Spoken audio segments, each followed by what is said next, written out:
Hey, good evening, everybody, and welcome again to another Soulful Conversation. Before we start, I want to present myself. If you do not know me, my name is Dominique. I am an energy conductor and a spiritual translator. What does that mean? It means that I take all the beautiful gifts that you were given by the universe or by source or by whatever you believe in, and then we bring them back into your human being and we translate them so that here in the 3D you can use your intuition and you can have your business, or you can have your life, or you can have whatever it is that you want that is in line with your soul path. And today I have 4 amazing speakers that are coming here to talk to you about also how they have let their business be intuitive, how they have let their business be soul led.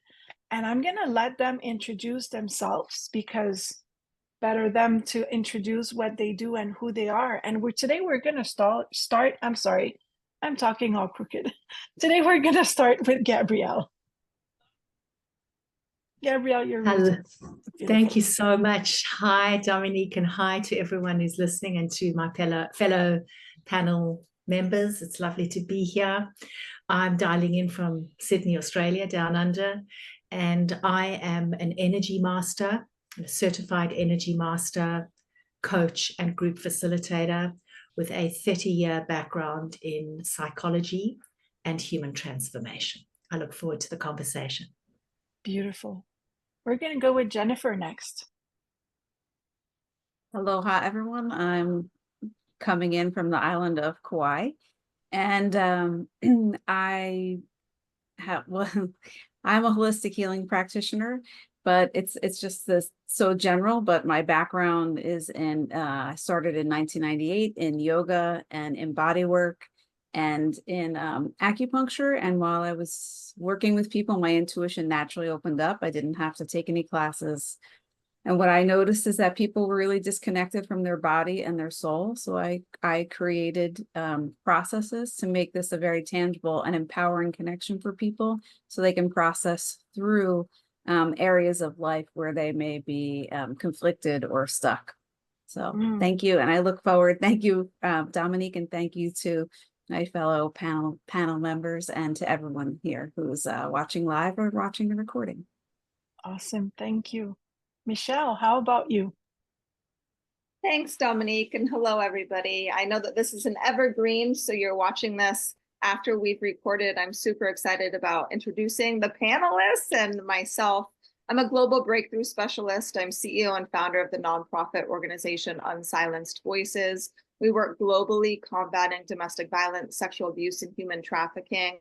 We have the majority of our work in Sierra Leone, West Africa. We've also done work in the United States, Ghana, and Rwanda.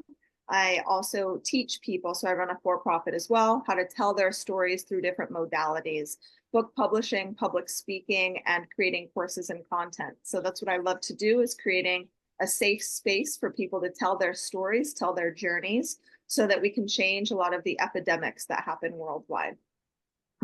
That's beautiful. I lived in Sierra Leone about 30 years ago. It's a beautiful place. The people, I mean, my background, the people in Sierra Leone are my heart and my soul, and that's where God has led me, soul led, right? Yeah, beautiful. Thank you. Angela, how about you?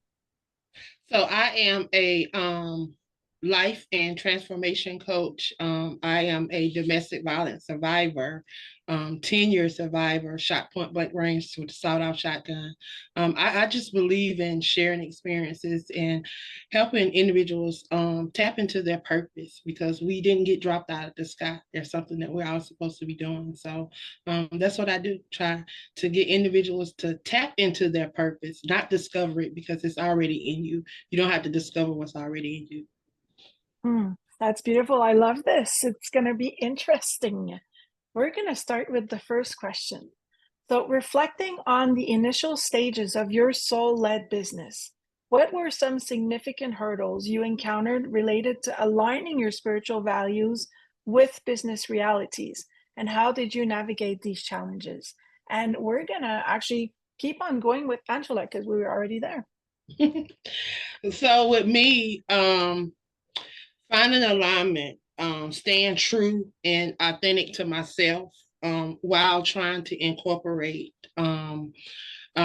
spiritual things. I am a networker. I like to collaborate. I like to bring people together. That is one of the things that I have been known to do. I believe that collaborating and networking has played a major aspect in running my business. For me, I have committed myself regularly to meditating, self-reflection, seeking mentors and guidance from my spiritual leaders. I think the second thing that comes to mind is trying to monetize and sustainability. How do we create a business plan that focus on our spiritual, our soulfulness?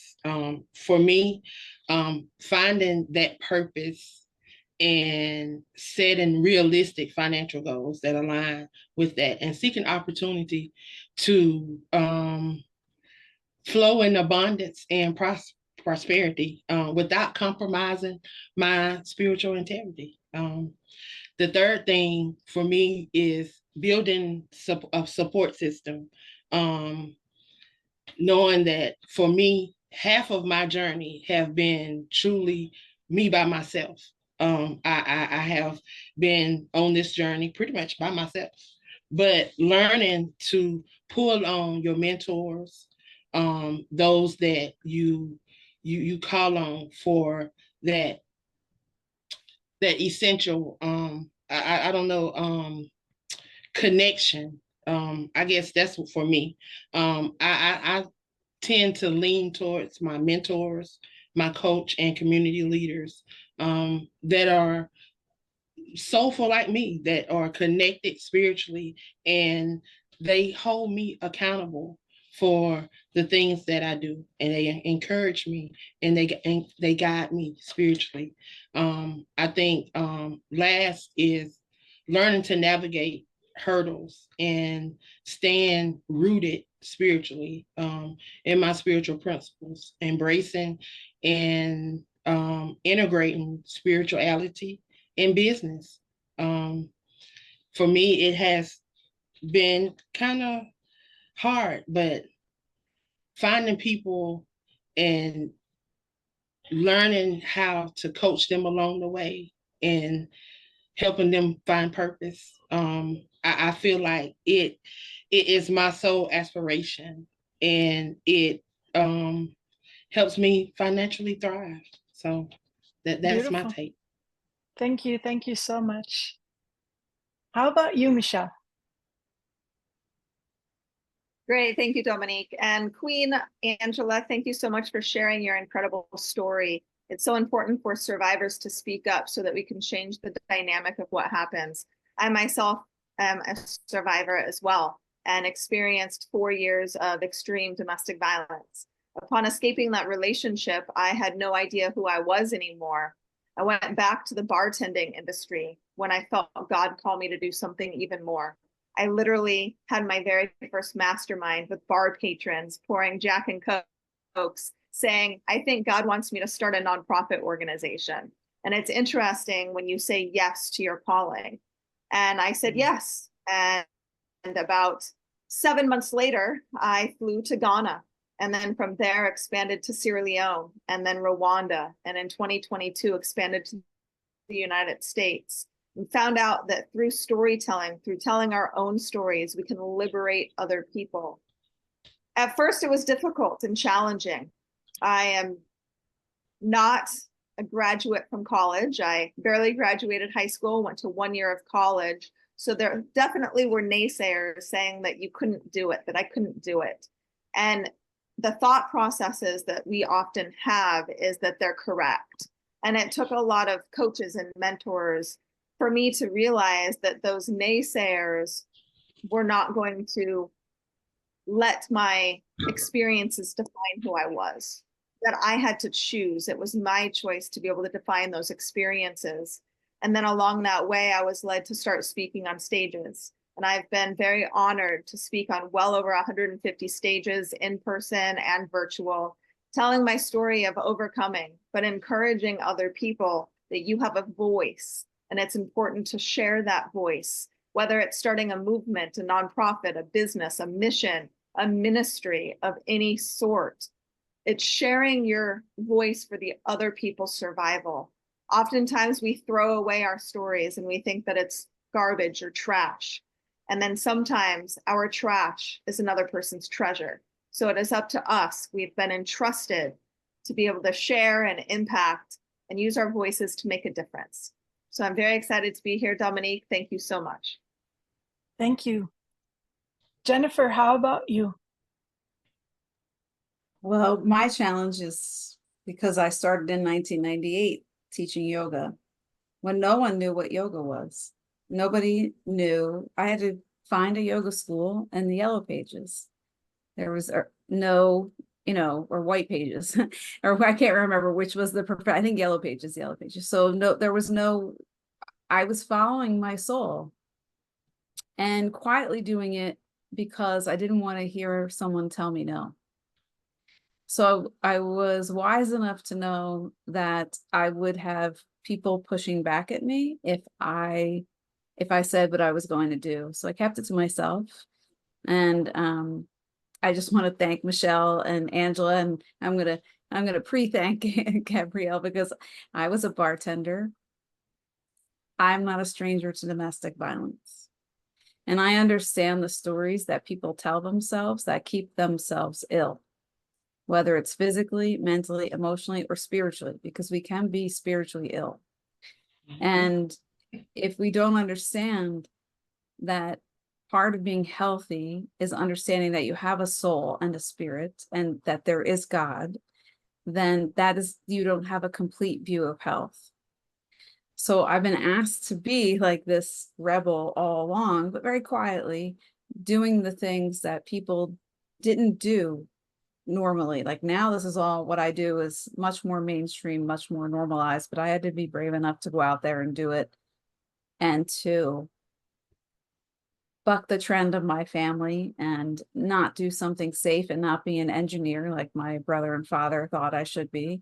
And that was not even knowing that how important that was at the time. Like for me, spirituality is very natural.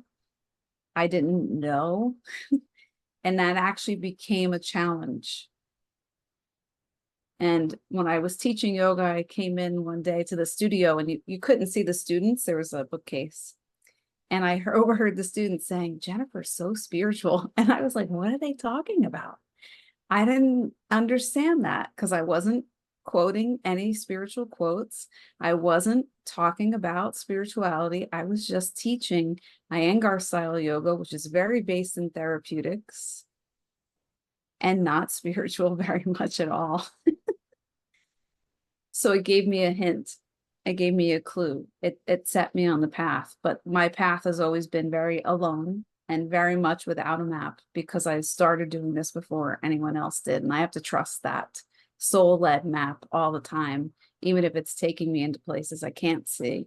And I think we all need that, especially if we're healing from anything, any experience in life, that we just need to know that there is a path there and that it will support us. So thank you. Thanks to everyone. Thank you. And I want the people that are listening before we go to Gabrielle to know that no one here is planned. People choose their slots in the agenda.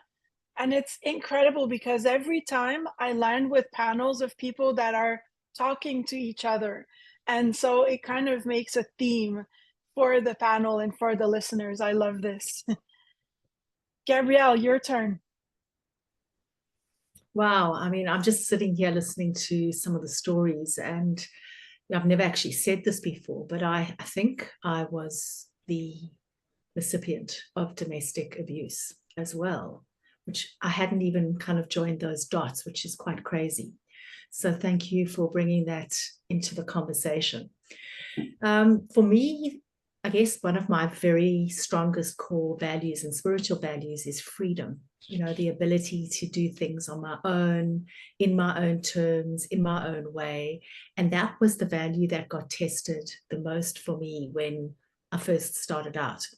Because I had a 30-year career in corporates, and I initially thought that leaving behind that identity was my ticket to freedom. But starting my online soul business turned out to be a hell of a lot more demanding than I anticipated originally. You know, my days were filled with setting up a website, developing online courses, recording videos, figuring out social media. And freedom was actually the last thing that I was experiencing. It felt like a real grind, because in the corporate world, my EA would have done all that stuff. So it was a challenge from that perspective. And I had to work on my mindset. I had to absolutely work on my self-talk. And my biggest life lesson popped up again, which is patience. And I had to work on that. And then I kind of realized that when you start a soul-led business, it's a balance between working hard to build something new, but also holding on to that sense of autonomy and freedom that drew me onto this particular path in the first place. So I had to really hold that paradox and, you know, practice a lot of mindful awareness, recognizing moments when my self-talk became frustrated, impatient, negative, and really consciously working to reframe my inner monologue, as well as the story that I was telling people. You know, I caught myself, I had a really interesting experience because I caught myself one morning. I got out of bed and I had actually had a really good night's sleep, good 8 hours sleep. And I got up to go to the bathroom and I heard myself saying out loud, "I'm exhausted." And I wasn't physically tired, and I kind of stopped. I was alarmed. And then I noticed that I'd said a version of that several times through the rest of the week. Every single day, I'm exhausted. They're exhausting. It's exhausting me. And I realized that I was sitting with burnout. And it's so really tuning into language, of course, because I'm an energy master, monitoring my energetic frequency and just managing and interrupting energetic dips and practicing patience, capital P patience. Yeah. Yeah, that's incredible. Thank you guys for sharing. This is what I heard in the first question. Yes to your calling. Find your tribe. Follow your calling, even if it's counterintuitive, and leave behind your ID. This is where you're going to find your freedom. This is what I heard. And thank you for sharing all of this. We're going to go to the second question, and we're going to keep on going with Gabrielle because we're already there. Can you share an instance in the part? Everybody goes through self-doubt, right? So can you share an instance when you had self-doubt in the first few years of your business?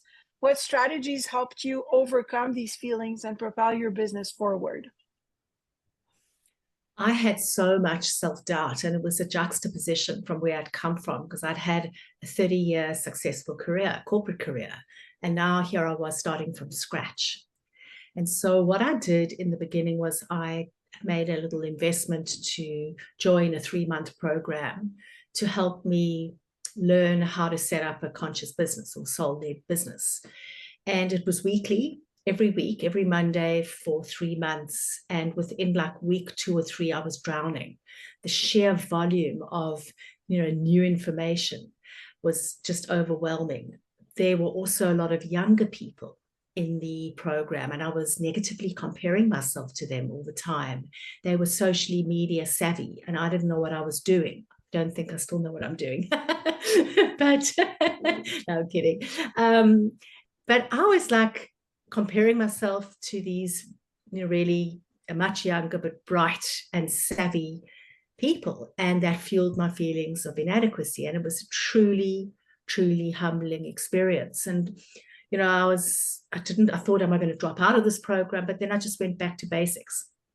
And what I would do is 15 minutes before the weekly calls, I did a simple grounding practice, and I cut energetic cords to sever ties from negative thoughts, unhealthy comparisons, and just to keep me aligned with my own path.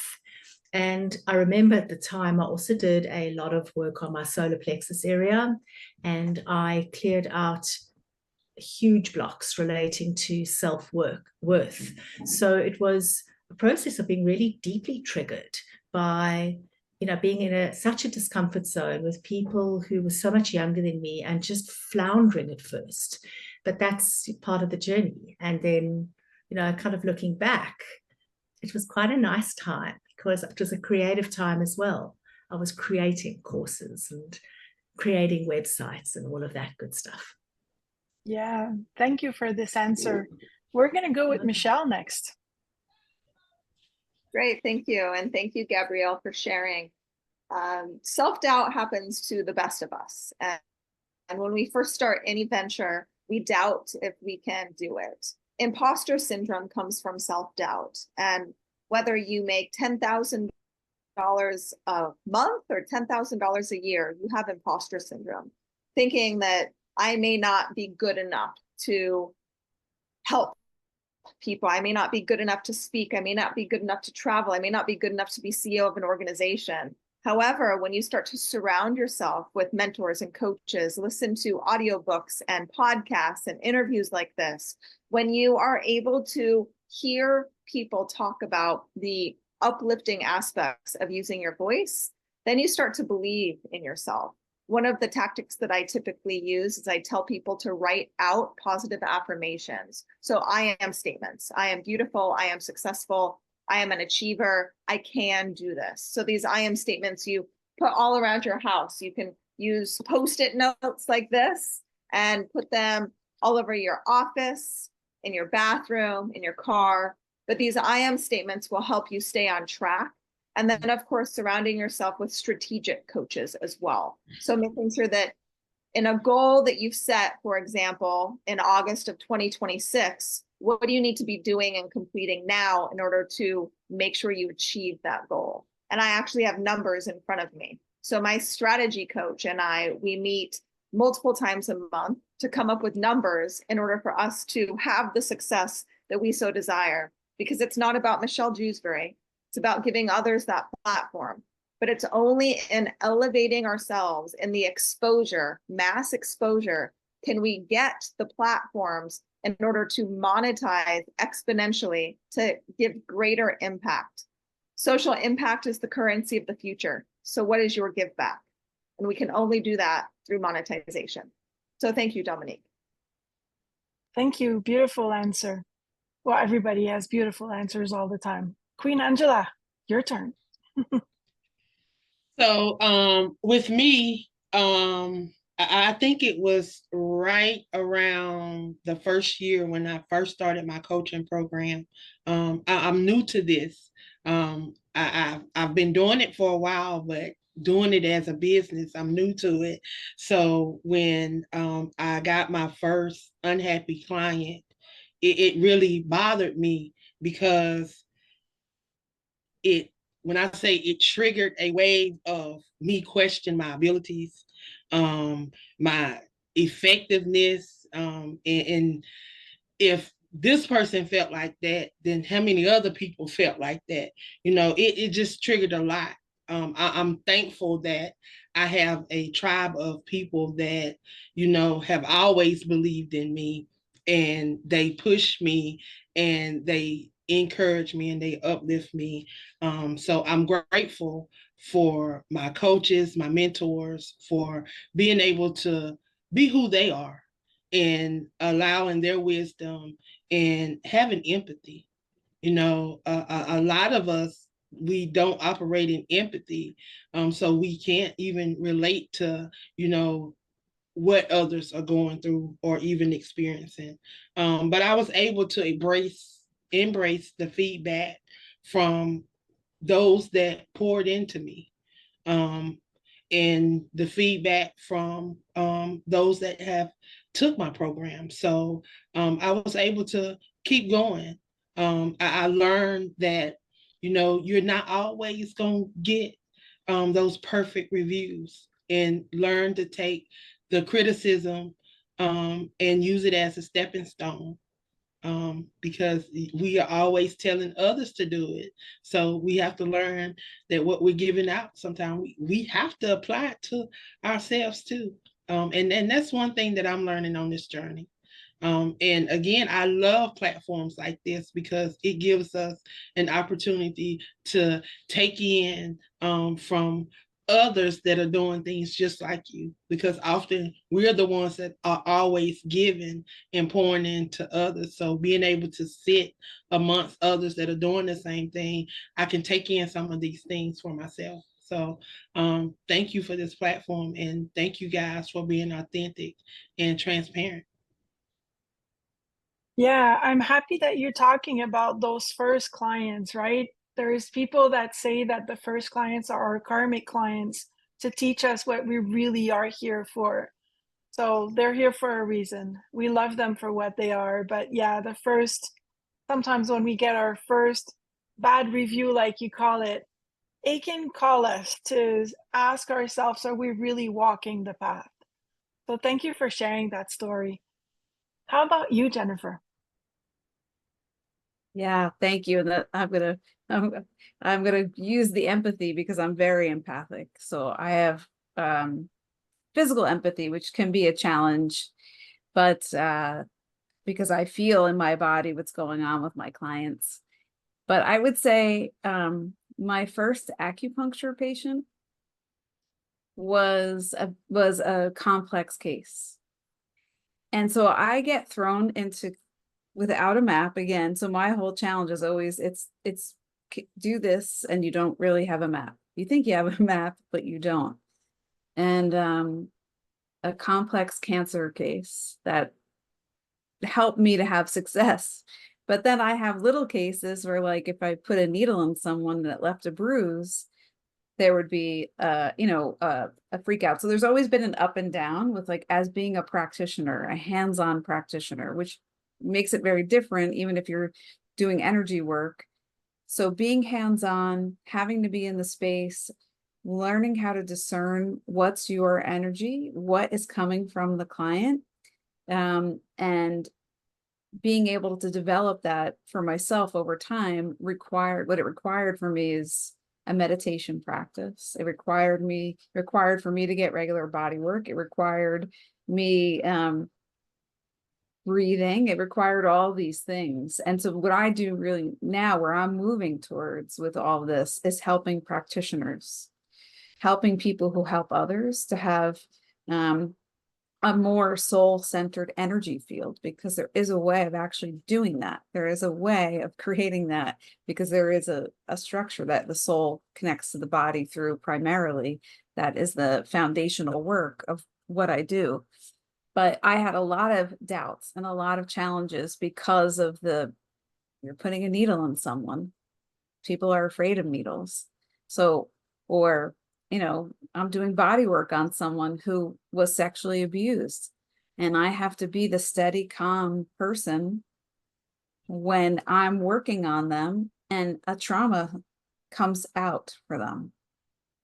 So that to me is it's my strength, but it's also how it's like, I have to be okay with all the challenges. So it's not so much the business side of things, which I would say, I'm not focused on sales and marketing. It's not, my focus needs to be on healing. Right. And so that's all secondary. Those kind of business things are secondary, but it's how can you be with a client who is, having a traumatic experience, is crying, and is reliving something, and not go into their level of experience. And that, like I said, how I did it was meditation and tuning into my own energy. Everything I offered my clients now is what I was offering myself. So thank you. Thank you. Yeah, that's very nice. So what I hear about self-doubt is whether it's your first client or many, many clients after, it still happens. And it doesn't necessarily happen to you. It can also happen to your clients. It can happen to your team. It can happen to yourself, but it's the way you're managing it, right? That makes the whole difference in in you growing your business in an aligned and balanced way. We're going to go to the third question, and we're going to start with Michelle. So in life, we need to have a clear vision because the universe will bring us how clear our vision is. And so my question is, maintaining a clear vision can be challenging in business. And in your journey, what tools or insight have been crucial to you for keeping your purpose well-defined in your path? And I'm just going to add something for you specifically because you work with people that every day, maybe they don't see the world as you see it. You see a lot of different things that they're seeing because you're working to help people to move ahead. That for them, we've all been in this case. This world right now maybe doesn't feel like they need to be going forward. And I hear in my practice a lot of people that are wanting to help. They want to pour their service into maybe third world countries for whatever reason. We all have like our reasons for wanting to do that. But how do you maintain the clear vision for you, for your organization, and also for the people that you're helping or the teams? So this is a very large question. So let me answer. Let me answer specifically in regards to wanting to give back, right? So I think that we need to know what is happening in the world. We actually need to understand the politics of some of the issues happening worldwide. One of my very good friends is the former Attorney General of Nevada. He wrote a book called Millennial Samurai. In that book, he identifies key elements that help us in the 21st century. One of them being empathy, learning how to be empathetic with one another, but understanding that we also have to understand different cultures, understand the way of life in different areas. We have people I'm from Tampa, we've got Hawaii, we've got Australia, and I don't know, Dominique, where you're from or Queen Angela, but we've got people from all around the globe. Now, when we talk to clients, we also need to really kind of put our shoes on where they're at. So wear their shoes and really understand what it is that they're faced with. For example, in Australia, one of my clients talks a lot about mental health. There's a mental health crisis going on in Australia, primarily because of what happened during the pandemic and the major lockdown. There's a lot of individuals in that area that do not know where to go next. Hawaii, you guys had this huge fire. There's a lot of conspiracy theories that happened. I went to Moanua High School growing up. So I lived on Oahu for 4 years and I miss Hawaii, love Hawaii. However, there's some discrepancies in the way that Hawaiians perceive life and the way that maybe Europeans look at life and understanding the differences between them all. Now, one of the other questions you asked me is creating that clear vision. Oftentimes we get discouraged. So there's 3 main things that we have to look at, right? Your vision, your mission, and your why. Your vision is where you're going. Your mission is how you're going to get there. Keeping that vision in front of you at all times. Now, your why is that vision. So I encourage people to create vision boards, to create boards that can be in front of them with selfish things like houses and cars and philanthropy, and then unselfish things like really giving back and caring for the planet, animals, human beings, wherever your heart is led. But creating this vision that you can look at every single day, that you're reminded of daily, so that you can create the concrete mission in order to achieve that. So keeping that why in front of you, whether you are doing your work for your children, whether you are doing your work for legacy, whether you're doing your work for some financial gain and to travel the world, understanding why you do that while you're also looking at other people's experiences. So it's long-winded. There's a lot more answer to that question, but I will let some of the other participants here answer that question as well.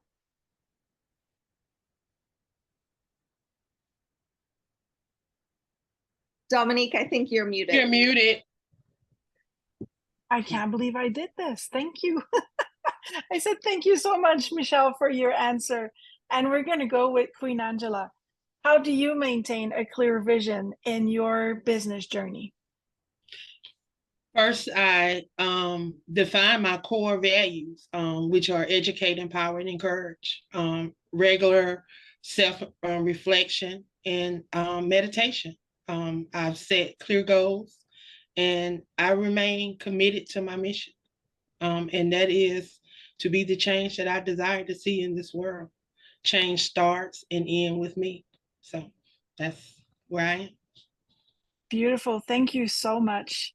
Gabrielle, how about you? Well, actually, this was the one easy part of my journey because I've been purpose-led ever since I was about 8 years old. I remember waking up from a nightmare when I was 8, and instead of, running to my parents' room, when I actually turned my light on, took a journal and started trying to make sense of my dream. And it really got me onto a path of self-inquiry, searching for spirituality.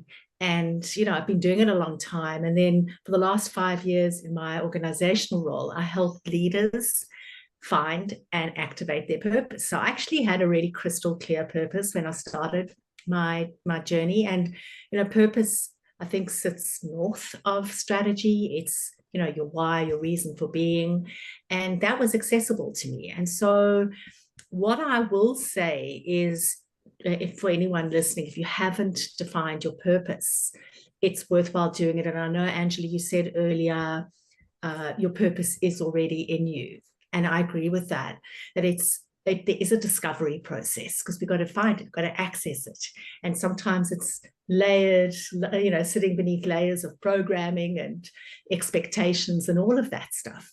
So find your purpose. And there's a very simple framework to do that.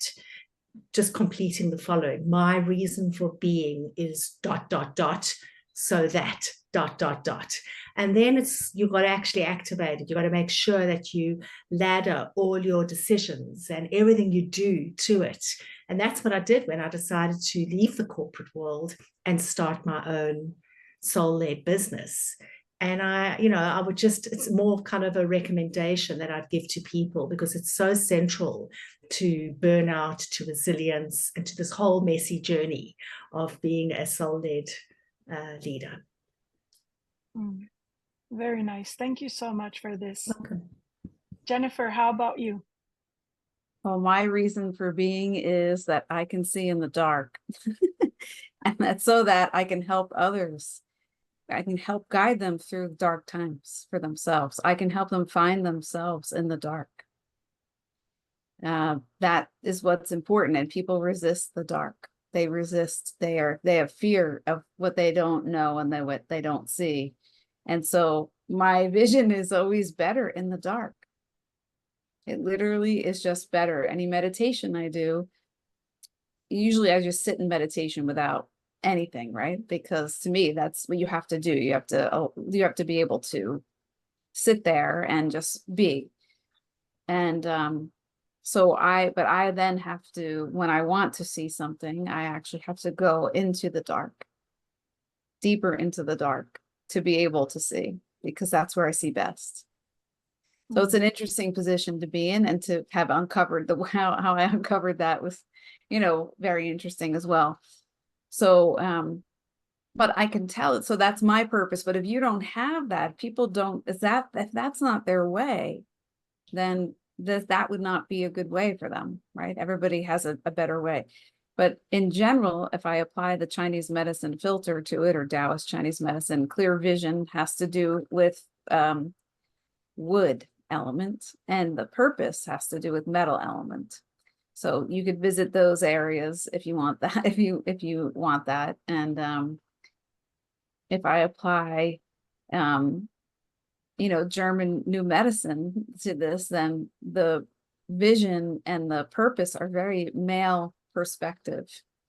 And then the female perspective is belonging. Where do I belong? Who do I belong to, and where do I belong? So it's more about relationship and connection. So I like that to kind of bring multiple filters in.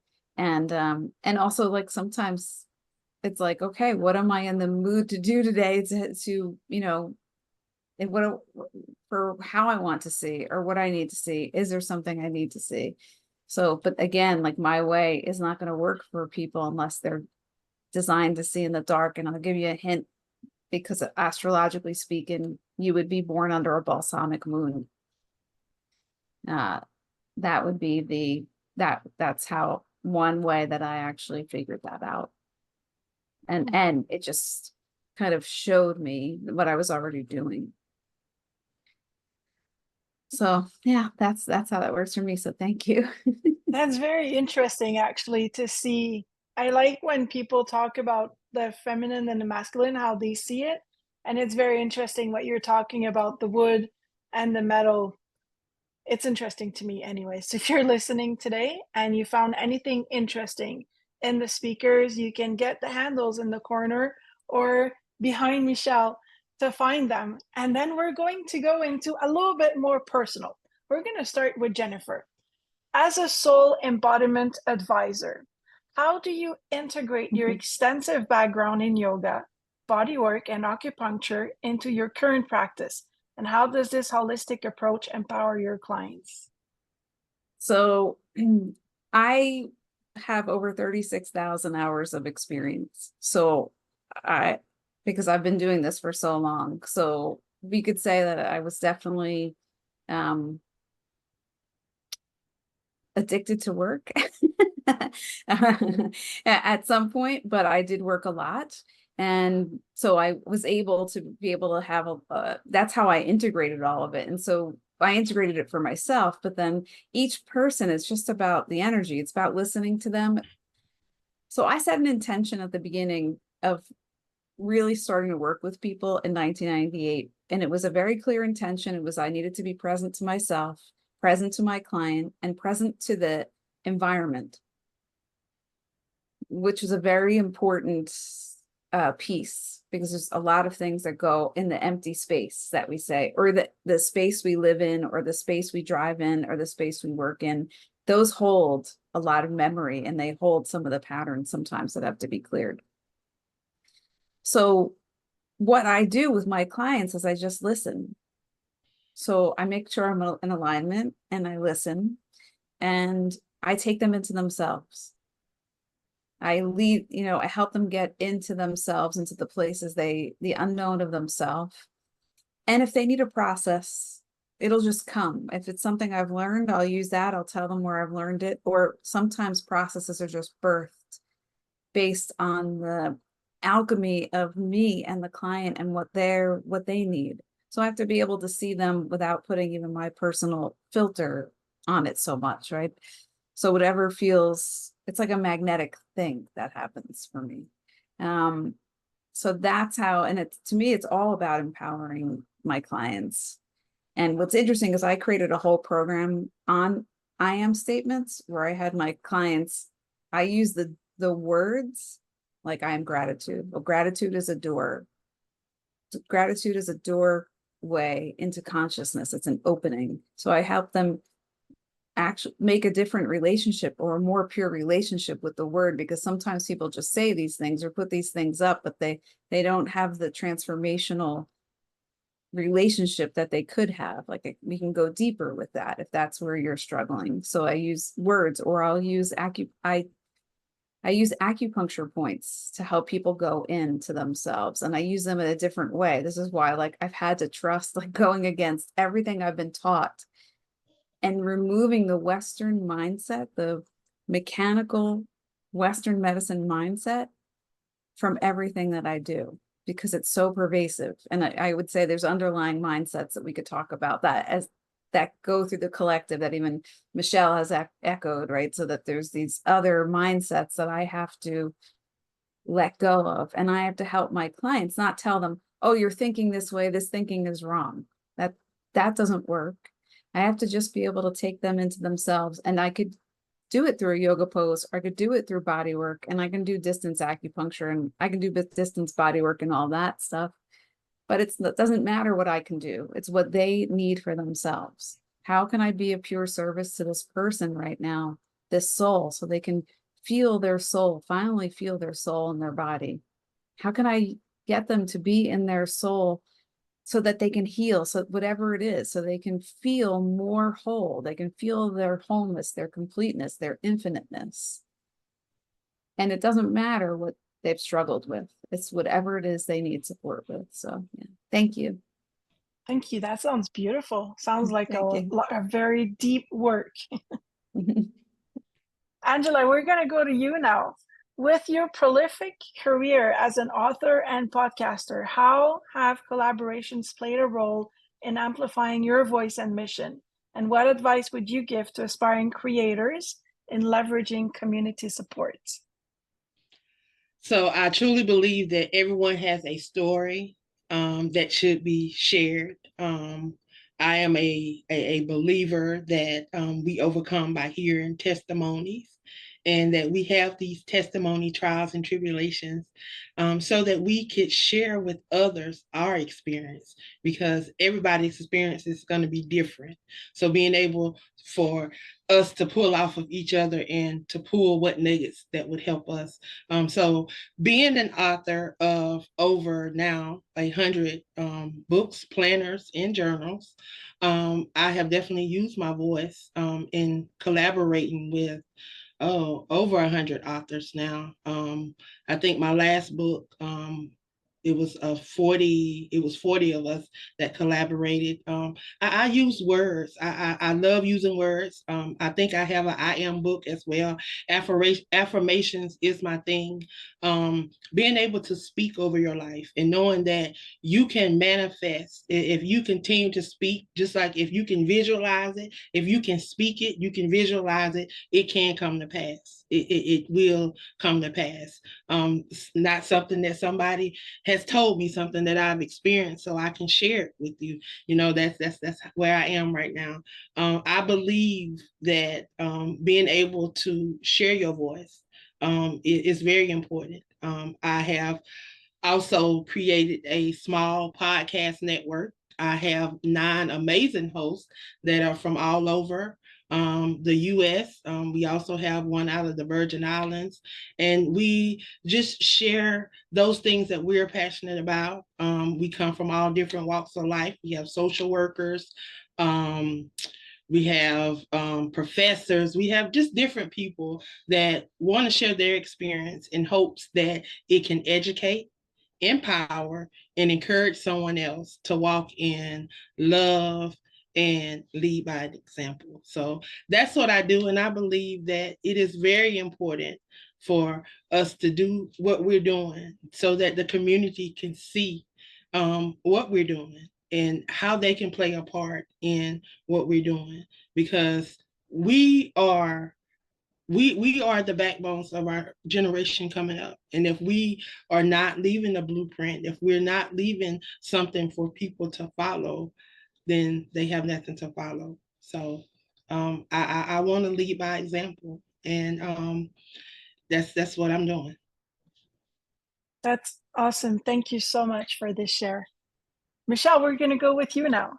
Given your profound commitment to supporting survivors of abuse, how do you balance the emotional weight of your advocacy with personal demands and running a nonprofit organization? Yeah, so the biggest thing is time blocking. Whether you're running a for-profit or a nonprofit, you have to run both like a business. And running them both like a business requires you to not only be an advocate, but work in your business and on your business. You work in your business until you can afford to pay people and delegate that out. But you always are working on your business. So time blocking commitments. I work in threes. So what 3 things do I need to get done that day? I make sure to block it out in my calendar for specific hours. And then I replace. I keep adding another thing that I need to get done if I have more space in my calendar. Lists don't work. You actually need to time block, whether you're writing a book or whether you are putting information into an Excel spreadsheet. Another big thing that a lot of people are unaware of is self-care is not selfish. And a couple of ladies here talk a lot about self-care. And I love going to concerts, drinking wine, traveling. So I make sure to time block those amazing activities in my life. One of my favorite things to do is go to Dave Matthews Band concerts. I'm actually seeing him 14 times this year. I'm getting ready to go out of town again on Wednesday. I do a lot of traveling, give back, so I can laugh and have a good time, because what we all deal with is very, very heavy. So we have to give ourselves the grace in order to smile, to laugh. God put us here to enjoy the planet he has given us, not work 18-hour days. So thank you. Yeah, that's for sure. That's for sure. Let's enjoy more. Gabrielle, transitioning from organizational psychology to energy coaching, what key aspects of your previous career have you found invaluable in your current practice? And how do you use these skills to facilitate breakthroughs for your clients? Well, actually, Dominique, there was a smooth transition between psychology and energy coaching in my work, because I actually still tackle core issues like limiting beliefs, emotions that are overwhelming people, dysfunctional patterns. And, I haven't veered from that at all. These issues often stem from childhood traumas. Sometimes they pass down through the generations, but actually they are energy blocks manifested as a toxic pattern of thinking, feeling, or behaving. So, essentially, these blocks are residual effects from unresolved past experiences, and I help clients address and clear those energy blocks. So there was quite a nice and seamless transition. The other thing that I've carried through is the process of inquiry, because understanding your triggers and patterns is a really important part of healing. And what it does is that it helps people uncover what's holding them back. And there's, those aha moments, they bring relief, they bring clarity for people. And once I've done that, it allows me to then go in and clear the energy blocks and help them move forward. So it's been a really nice, seamless step forward. And I guess the way I put it is I've added another modality into what I've been doing for a long time, a deepening of what I was already doing. You just kept the flow going, which is very good. So if you're listening today, I don't know about you. I took a lot of notes. I learned a lot of things, and I just love how these panels come together without anybody knowing themselves. It always amazes me. Yet we all say the same thing. Find your tribe, connect to yourself, take care of yourself, be aligned, and everything is going to come forth. And it's going to come forth in a way that if you surrender, is going to be so much greater than you could even think of. So if you are thinking about having a soul-led business, if you're growing your business and you want to become soul-led, you can listen to everybody in the panel today and see that it is possible, and that when you get there, life gets even better. And for you to get your life even better, I'm going to invite everybody to tell us what you're doing, what's going on in your world, and how can we reach you. And we're going to start with Michelle. You can go to michellejewsbury.com. Again, Michelle Jewsbury, JEWSBURY.com. There's a free gift and also a digital download. And the last word I would love to share with everybody is there's a movie that I always quote, and I tried to trademark it, but I can't because it's already trademarked. But it's called Finding Nemo. And in that movie, there's a fish called Dory. Dory swims around all the time and gets lost. And the one thing that she sings to herself over and over again is just keep swimming. So no matter if you are facing adversities, if you don't know what to do next, if you are at a loss for words, just keep swimming. Just keep putting one foot in front of the other. That's beautiful. Thank you so much, Michelle. How about you, Jennifer?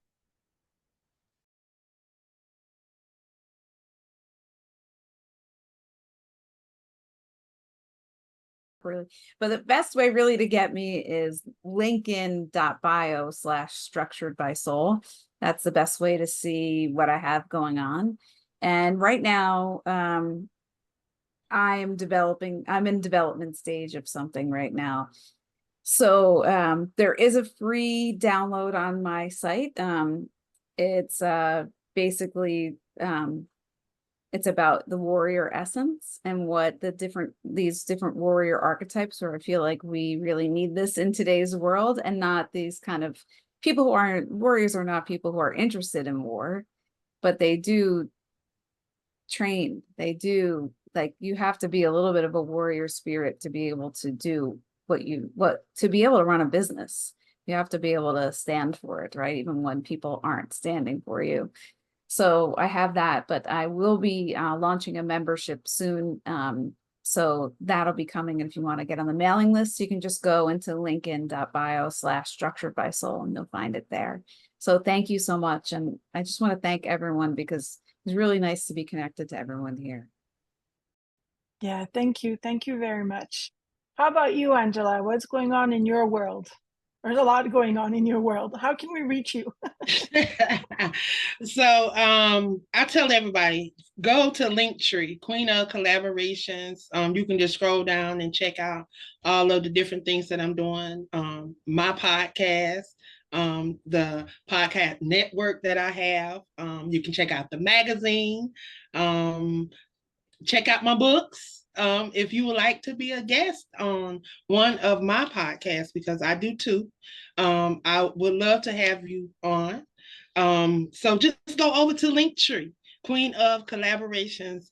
2025, I'm not doing any books of my own. I am helping some individuals that didn't think they had a voice, but they found their voice. They're going to be sharing their testimonies through a book project, and I'm going to be helping them establish their brands, establish who they are in this world, and just look out for them. 5 amazing individuals I'm going to be sharing in 2025. So I'm going to be doing a lot of the behind the scenes stuff in 2025. So Beautiful. check me out. Can't wait to see your stuff, because I don't believe you're going to stop, and those 5 beautiful beings that you're going to bring forth. Gabrielle, how about you? Well, you know, my business is all about freeing my clients from deep-seated energy blocks and hidden patterns, and to really help them activate their latent potential, their dormant gifts. So I also bring, 27 years of human transformation into it. I've got my website, gabriellepimstone.com.au, AU for Australia. You'll find also an opt-in there, free resource to access the frequency of your future self, which is really great for manifestation. Someone was talking about it earlier. But my signature program is 28 Days to Change, where I've really built an immersive 28-day program that gives you one significant breakthrough guaranteed. Like many people, I offer various coaching packages, but I teach you how to release energy blocks yourself. And I use advanced sacred geometry to do that. If you work in the corporate space, I offer a number of keynote talks and also short programs on the topic of deep change and how to achieve real transformation, not just superficial shifts. And don't worry, I don't bring any woo-woo stuff into the corporate space. For those who are new to this, just want to dip their toes in the water, I've got heaps of online short courses, and I offer healing packages as well. So connect with me on my website, and I'm primarily on Instagram and LinkedIn. I look forward to connecting. Thank you very much, everybody, for sharing. And if you're listening to this today, you have, right corner. You have the handles in the corner or behind Michelle. And I will also put everything in the show notes at the bottom. So again, thank you for sharing. Thank you for helping the people to see that it is possible, and it is a beautiful journey. It's not scary. It's a lot of fun. And thank you for the listeners for being here. And I hope to see you again in 2 weeks.